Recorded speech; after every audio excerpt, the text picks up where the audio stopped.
Hey guys, Evan Ark here, back in another video, and today we're going to be doing a review on my friend MonsterKing 804's recent fan film, War for the Multiverse.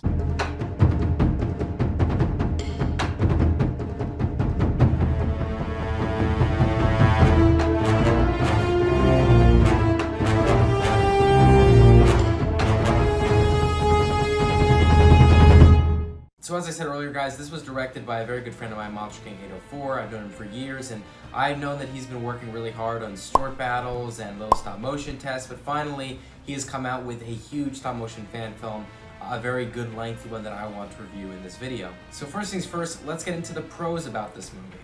I believe the biggest pro of all has to be the stop motion, because even though the stop motion wasn't 100% since there was some live action shots, or the fact that it wasn't always smooth, you still have to realize that working on a stop motion film, which takes up maybe 95% of all the shots for a 19-minute film, is a very, very credible thing, and I believe it was done really well in this film. I also believe the effects were really good in this film, and even though they could have been a little bit better, for this film they were still executed really nicely, especially with all the filters that were being seen all around the effects, such as the atomic breath effects.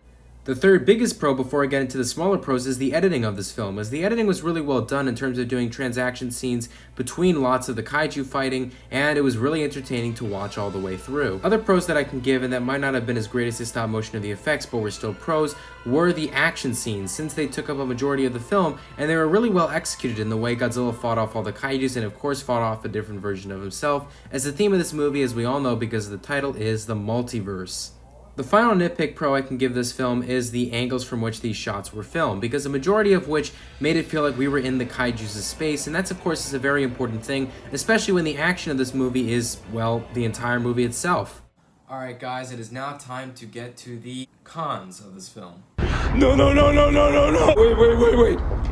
Wait. The biggest con of this film, which I've actually been given to a lot of fan films recently, is that there is no human story whatsoever. The entire movie is just kaiju fighting, which again is entertaining, but I have a huge problem with fan films that have these types of philosophies, because in the end, it is the humans and their story that keep the fan film from going anywhere but a boring state, and they also give us a better idea of what is going on in terms of the storyline, besides kaiju's just fighting. I'm well aware that in this film the kaijus were able to talk, which I kind of disagree with myself, but I'm not going to make that a con because that's more of a bias than it is a factual criticism. However, I still think a human dialogue and human characters are better than using the kaijus talking, because again, it gives a better sense of what is going on, and it provides a more in-depth story than just kaijus fighting. Some nitpicks of the film now include the fact that there is a wall rather than an actual sky background, or the fact that we see a watermark. But again, in the end, these cons I just said a second ago, besides the first one, are all just nitpicks, so let's get into the rating. There you have it, guys. I have now said all my pros and my cons of this film. Now, I just want to say what I'm about to rate this movie is an 8.2 out of 10. MonsterKing, I think you did a really good job.